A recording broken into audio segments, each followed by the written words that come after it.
Okay, so just finished up my team analysis on the 1979 Pittsburgh Pirates. If you saw the video I did a while back on a series that I played with the 79 Pirates going up against the 1978 Yankees, you would have seen how I was really raving about the 79 Pirates, having played with them multiple times in the past. And really, one of the best compliments you could give a team or really any opponent in any form of competition is really if you're playing against them, I would say it's a very hard team to beat. And if you're playing for them, it's a very user friendly team. Now, it doesn't mean that this team does not have some holes on it, which I'll get into later in the video. But overall, this is really one of my favorite teams that I've come across in Strat-O-Matic. And let's first do a breakdown on the offense. And as always, we'll get started with the top of the order, where we look at the number one and number two hitters and how effective they are at reaching base. And according to the Strat-O-Matic booklet, that comes with the teams that they release in these special series sets. Uh, they had Omar Moreno one and Tim Foley hitting second. And you can see both of them have very solid on base numbers versus lefties and versus righties. Omar Moreno's numbers take a little bit of a dip versus right handed pitching, which I'm not particularly crazy about. But these numbers, for the most part, are manageable. I would not give the top of the order a perfect 5 out of 5 score, but I'd say it's good enough to give them a 4 out of 5. Now, let's get into what I really like about the Pirates offense. And this is what really stuck out to me as I was making little notes and filling out my chart on them. Let's start with the number three hitter, Dave Parker, and his ability to get hits, whether it's two asterisk singles, home runs, any kind of extra base hit, any kind of a hit that is going to have a two base advancement of any base runner. You can see Dave Parker very consistent versus lefties and versus righties, 8 out of 33. So that is really what you like to see out of your number three hitter is a number three hitter who is not affected by possibly facing any pitchers from the opposite side. So that is a very, very solid output from Dave Parker. Now, here's where I ran into a little bit of a snag with the 79 Pirates is according to the booklet, they have Willie Stargell on the bench against left-handed pitching and Bill Robinson as the starting first baseman. I could tell you I don't play that way when I play with the 1979 Pirates. Um, I just play Stargell no matter what. Let me first break down Willie Stargell's numbers, considering him to be the cleanup hitter. Let me look at his runner advance hits versus lefties, 7 out of 33, and versus righties, 9 out of 33. Those are, again, very solid, steady numbers out of your cleanup hitter. Now, let's take a look at the left field platoon. Let's first take a look at John Milner, who plays left field against right handed pitching. And let's break down both his on base chances and his runner advancement hits.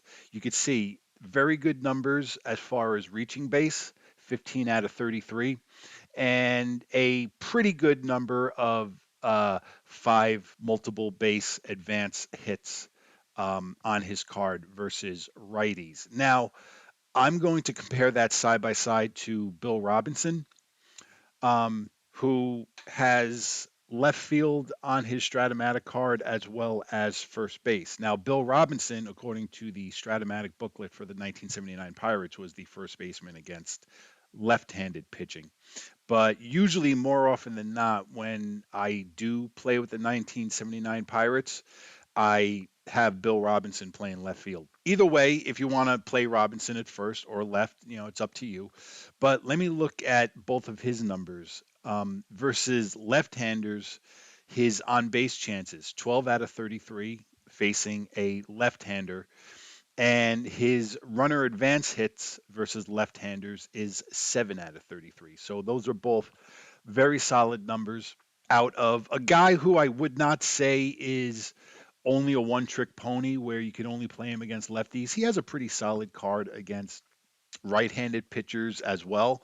I just did not jot down those numbers because he's not a guy you would plug in and play against right-handed pitching, um, because the Pirates do have so many interchangeable parts on this team.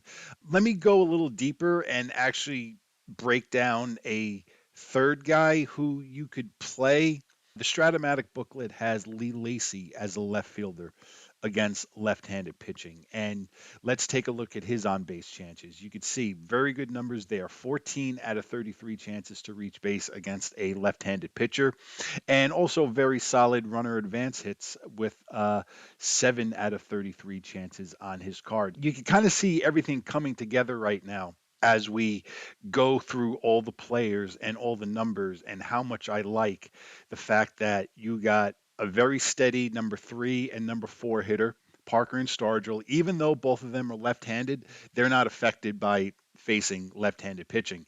And then you get into like that 5, 6 spot in the lineup where you could interchange John Milner, Bill Robinson, Lee Lacy, whatever you want to do. Really, no matter what lineup you go with, what combination you want to play, you got a chance of being successful with this team. Let's take a look at Bill Madlock, the third baseman. And these are very solid numbers for a guy who was usually hitting sixth, maybe even seventh in the lineup. Bill Madlock, you see his on base chances right there. And then let's take a look at his runner advance hits. Those numbers, very solid. Let's talk a little bit about a guy who you could bring off the bench for the 1979 Pirates. I think he only had about 70 some odd at bats in 1979. But if you're playing a Strat-O-Matic game with the Pittsburgh Pirates, this is a great guy to come off the bench if you have to pinch hit versus a right-handed reliever or something like that. You see Mike Easler has a almost a 50-50 chance of reaching base against right-handed pitching. So when you look at the full scope of the 1979 Pittsburgh Pirates offense, this is really a very easy team to play with, to manage. It's a lineup that has decent guys at the top who could get on base with some speed. You've got a terrific 3-4 combo with Parker and Stargell, or if you're facing a lefty, you could throw Bill Robinson in the cleanup spot and move Stargell down to 5, whatever you want to do. And you have other options. Like I said before, you basically have 3 guys who you could play in left field and just mix and match between John Milner, Bill Robinson, and Lee Lacy. Obviously, Bill Madlock was the everyday third baseman. This is just really a terrific offense, and it's going to show in the score that I'm going to share with you right now. On base percentage, I gave him a 4 out of 5. Middle of the lineup, perfect score, 5 out of 5.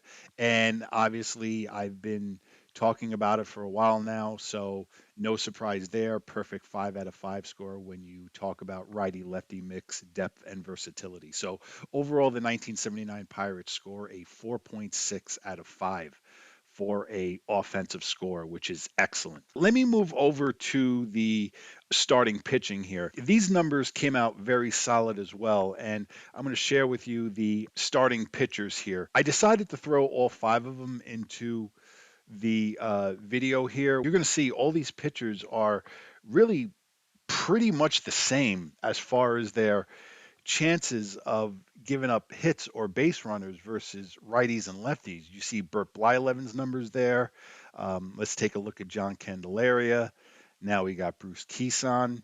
You see Robinson's numbers, and we see Jim Bibby's numbers. So really, this is a starting rotation where if you were to consider Burt Blyleven to be the ace on that staff, I give him a very solid rating of a 4 out of 5. I can't give him a perfect rating because his on base chances are a little bit high. What is good about this 1979 Burt Blyleven card, which was nice to see, was his home run totals that year were not that bad. I think he only allowed 21 home runs that year. And there's been other Burt Blyleven Strat-O-Matic cards in the past that I've come across where there are a number of home runs on his card. This one was not really like that. I feel very comfortable giving him a very solid 4 out of 5 score.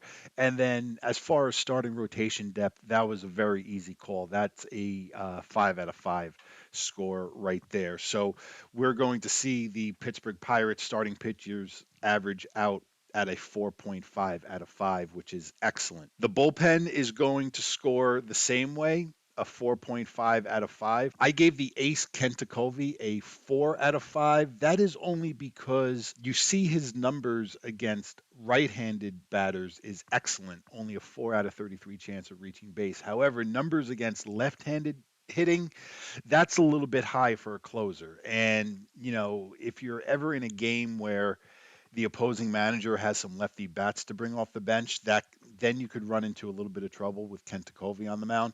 So I can't give Kent Tekulve a perfect 5 out of 5, but I do give him a solid 4 out of 5. But as far as bullpen depth, I give that a perfect 5 out of 5 score when you look at Grant Jackson, Enrique Romo, and Dave Roberts. Between Grant Jackson and Dave Roberts, you have two very capable left handed arms, and Romo was a solid right handed arm out of the bullpen. The Pittsburgh Pirates bullpen, again, I give the ace a 4 out of 5. For bullpen depth, I give them a 5 out of 5, and their overall bullpen score is a 4 point. So far, the numbers are really looking out of this world for the 1979 Pirates. Let's go through some bad news here where I break down the Pittsburgh Pirates defense. Now, first let me examine the Pittsburgh Pirates middle of the infield defense here. Now, this is another thing. The Strat-O-Matic book had Phil Gardner and Rennie Stinnett as platoon at second base.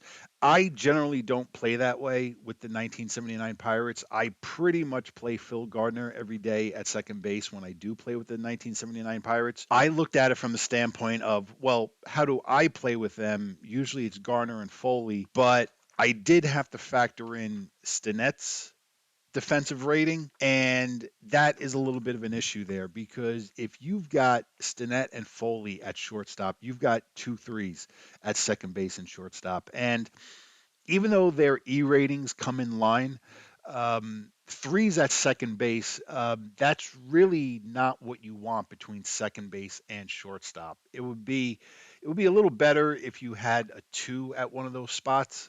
um, so factoring in Stinnett and Foley both being 3s and Gardner being a 2, I did have to bring down the middle infield score a little bit. They only scored a 3 out of 5. Now, let's take a look at the outfield defense. And this is really where we run into some trouble. Let's say you're facing a right handed pitcher and your outfield left to right is Milner, Moreno, and Parker. Let's take a look at their ranks and their E ratings. You could see these are numbers that can all be problematic for different. You have 3 very high E ratings, and you have a 4 in left field, which you really don't want. The fact that Milner is a 4, that really brings the number down. And when I talk about E ratings later, I'll go more into depth on that as far as Moreno and Parker. So what does save the outfield defense a little bit is the fact that Moreno and Parker are 1s. However, it's the high E ratings that you also have to take into effect here. So I gave the Pirates defense, as far as outfield defense, a score of a 2, which I know seems a little bit low, but you got to realize I'm factoring in everything here. It's not just your rating, it's your E rating on top of that as well. Now, you got Milner in left, who's a 4. You do have Robinson in left, who's a 2. However, according to the Strat-O-Matic book, he's a first baseman against left-handed pitching. And you put Lee Lacy in left field, and you see his ranks on his card right there. Now, let's look at the E ratings. And let me stay in the outfield here. And it's probably not going to be a surprise when you look at these E ratings, but I really had to hit the 79 Pirates over the head with my rank here. And as far as outfield E ratings, I had to give them a 1 out of 5. Now, with that said, the Pirates' overall E rating score was brought up a little bit because I really like the E ratings between the second baseman and the shortstop, and I really like the E ratings in the corner infield. My average score for the E ratings came out to a 3. So with that said, when I average up all the numbers, the Pirates defense basically comes out to a 2.5, which means they're a average defensive team, 2.5 out of 5. I think those numbers are fair. You could disagree, that's fine. Um, but I can't say this is either a good defense, and I also can't say it's an above average defense because you can run into some problems with this team defensively. And as we take a look at the Pittsburgh Pirates overall rankings here, again, total offensive score 4.6, total defensive score 2.5. Um, Starting pitching and bullpen both came out to a 4.5. So I basically have the Pittsburgh Pirates come out slightly above an overall rating, slightly above a 4, like a 4.02, somewheres around there, which puts them at a very good rating, which is about where I would have put them before I sat down and ran these numbers. Now, with all this said, I still stand by what I said before. When you play with them, they're a very user friendly team because of all their interchangeable parts. Offensively, righty lefty mix, depth and versatility in the lineup. And if you get into a bullpen game, you could play that game very easily as well with a nice mix of righties and lefties at the pen who could all eat up a lot of innings. What does drag down this team's overall score is their defense. So that's my final analysis on the 1979 Pittsburgh Pirates. Hope you enjoyed the video. My next video will be on the 1985 Kansas City Royals. Have a good day, everyone.